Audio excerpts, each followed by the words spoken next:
Jésus est venu délivrer, non seulement Israël, mais nous aussi, de la main de tous nos ennemis et de tous qui nous haïssent. C'est ainsi qu'il manifeste sa miséricorde envers nos pères et se souvient de sa sainte alliance, selon le serment par lequel il avait juré à Abraham. Qu'est-ce qu'il avait juré à Abraham? Il avait juré à Abraham qu'il va bénir en lui toutes les familles de la terre. Savez-vous ça? Et il avait juré à Abraham que de lui sortirait celui qui viendra sauver toute l'humanité. Ce serment, il a respecté Dieu. Élie Shabbat, il a respecté son serment. Et verset 74, de nous permettre, après que nous serons délivrés de la main de nos ennemis, de les servir sans crainte. C'est-à-dire, quand Dieu, Jésus-Christ, est venu délivrer Israël, pour que Israël puisse servir Dieu sans crainte, sans peur dans le monde, pour aller sauver les autres. Ça, c'est le plan de Dieu, le plan missionnaire de Dieu. Savez-vous que vous et moi, nous avons été sauvés parce qu'il y avait des Israélites comme Pierre et des Israélites comme Paul qui sont sortis de leur crainte, de la peur qu'ils avaient. Savez-vous que dans Acte 10, pour que Corneille aille évangéliser, soit évangélisé par Pierre, il fallait que Pierre soit délivré de la crainte du judaïsme. Et je peux connaître la liste jusqu'aux missionnaires européens et missionnaires américains qui ont quitté chez eux leur culture, leur confort pour aller chez nous, et ils ont touché nos parents qui sont venus au Seigneur. Et nous avons été touchés. Et aujourd'hui, nous sommes avec vous ici parce qu'il y avait un travail qui a été fait par des gens qui ont quitté la crainte, la culture, les traditions pour venir avec Jésus. Et me voici aujourd'hui avec vous en train de partager la même parole d'amour, de paix, de joie et d'espérance. Alléluia. Voyez-vous, Dieu fait bien le travail. Alors, c'est le nom de son serment. Il a voulu nous délivrer de la main de nos ennemis et nous utiliser pour les servir sans crainte en marchant devant lui dans la sainteté et dans la justice tous les jours de notre vie. Dieu nous a sauvés pour que nous puissions marcher dans la justice et la sainteté tous les jours de notre vie, qui nous sanctifie par sa parole. Sa parole est la vérité. Et après avoir prophétisé sur l'avènement du Messie qui devait venir, sauver Israël et le monde, sanctifier la race humaine et l'utiliser pour servir Dieu et l'adorer en esprit en vérité, Zacharie, à partir du verset 76 jusqu'à 79, commence à prophétiser sur son propre enfant qui vient de naître, le bébé qui est là, qui a 8 jours depuis qu'il est né. Il prophétise sur l'enfant. Savez-vous que votre enfant que vous avez mis au monde, qui est encore jeune comme Nathan, Dieu a déjà un plan pour cet enfant. Et notre problème, c'est que nous ne faisons pas d'efforts pour découvrir le plan de Dieu pour cet enfant. Ça devait être le travail de chaque parent, de chaque famille, de découvrir quel est le plan de Dieu pour mon enfant. Quel est le plan de Dieu pour mon petit enfant. Alors voici ce que Zacharie a prophétisé pour cet enfant. Et toi, petit enfant, verset 76, tu seras appelé prophète du Très-Haut, porte-parole du Très-Haut, car tu marcheras devant la face du Seigneur pour préparer ses voies. Tu seras appelé prophète du Très-Haut. Savez-vous que Jean, toute sa vie, il n'a fait que suivre ça? Il n'a fait que suivre ça. Je disais toujours à mes enfants, je le dis encore aujourd'hui parce que Patrick est là, il faut me demander un jour, papa, quelle est la prière que tu faisais avec Dieu depuis que nous étions enfants pour nous? Et je vais vous le dire clairement. Je connais ce que je disais à Dieu et ce qu'on se disait avec Dieu pour mes enfants. Chaque père. Et là, il est non seulement sacrificateur, non seulement père, mais prophète. Il prophétise sur son propre enfant. Il dit, tu vas être prophète du Très-Haut. Tu vas marcher devant la face du Seigneur pour préparer ses voies.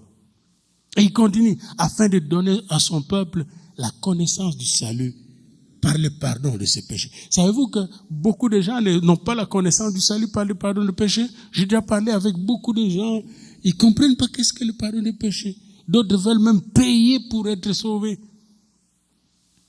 D'autres font des sacrifices pour être sauvés. Bien-aimés, le pardon du péché est gratuit. Mais ce pardon n'est donné qu'en Jésus-Christ. Il n'y a plus de condamnation pour ceux qui sont en Jésus-Christ. Amen. Et alors là, il continue. Grâce aux entrailles de la miséricorde de notre Dieu. Jean veut dire la miséricorde, la faveur de Dieu. Grâce aux entrailles de la miséricorde de Dieu, en vertu de laquelle le soleil levant nous a visités d'en haut. Le soleil levant, le soleil d'Orient. Ça me rappelle les mages qui sont venus d'Orient. Savez-vous que quand, au temps d'Ézéchiel, la gloire de Dieu était partie de Jérusalem, la gloire est partie vers l'Orient. Et là, quand Jésus est venu, la gloire est revenue vers Israël. Amen.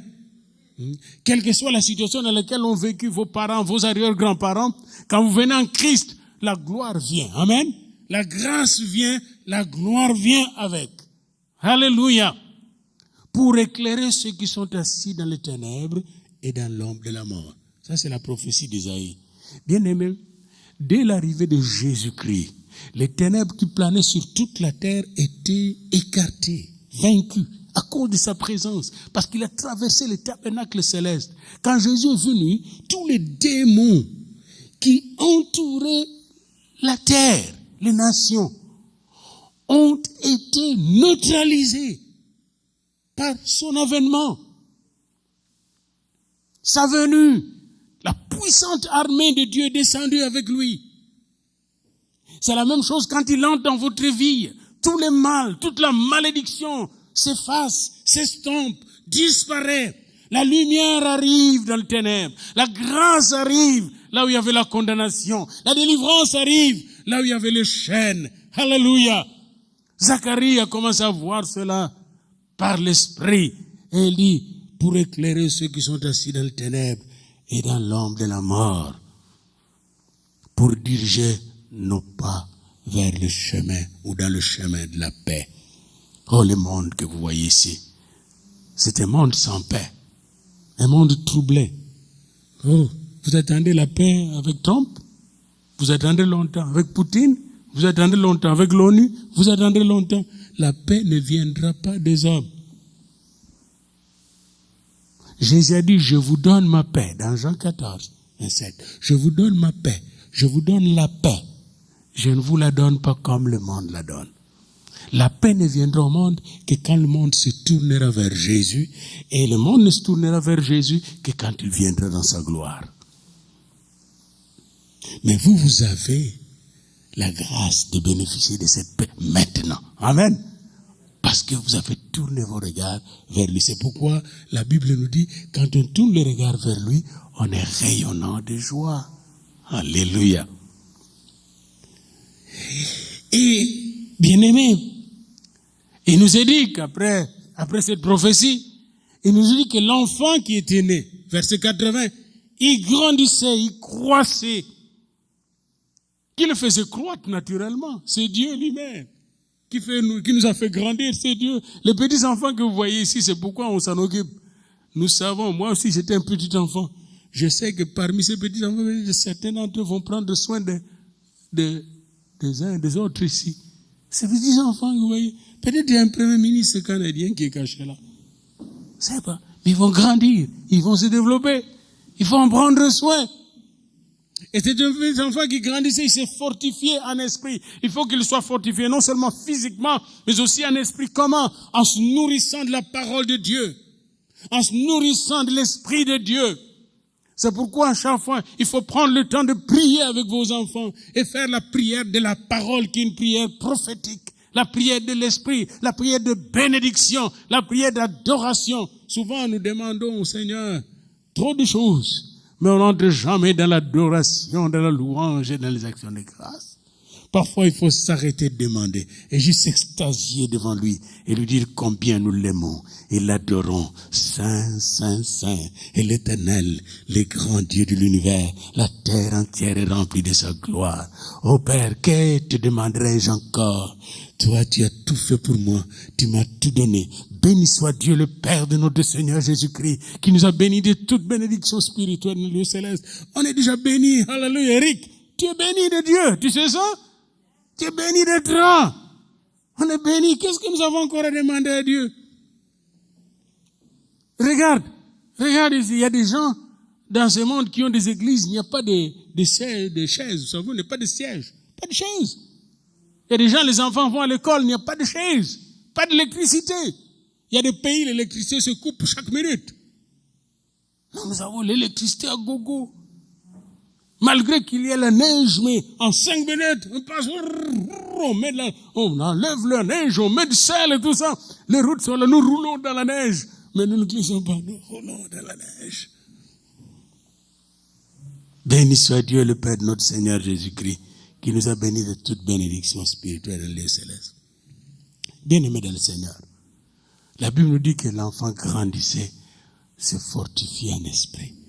Et quand il est devenu grand, il a commencé à agir par l'esprit. Amen. Mais nous aussi, si nous voulons agir dans l'esprit, nous devons nous fortifier dans l'esprit. Et pour se fortifier dans l'esprit, nous devons méditer sa parole jour et nuit. Et prier sans cesse.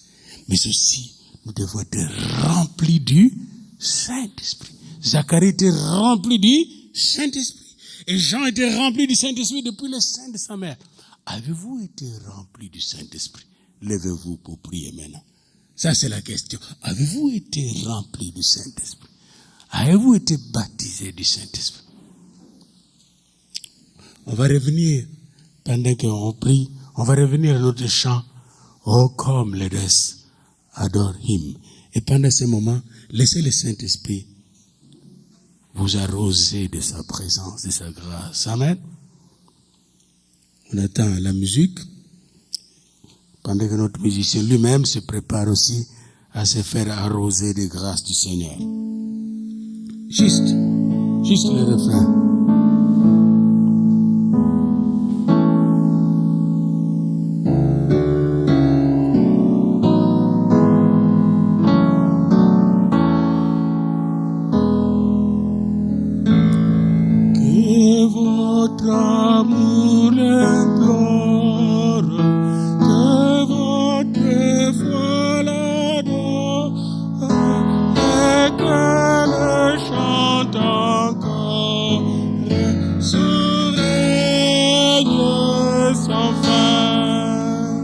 Que votre amour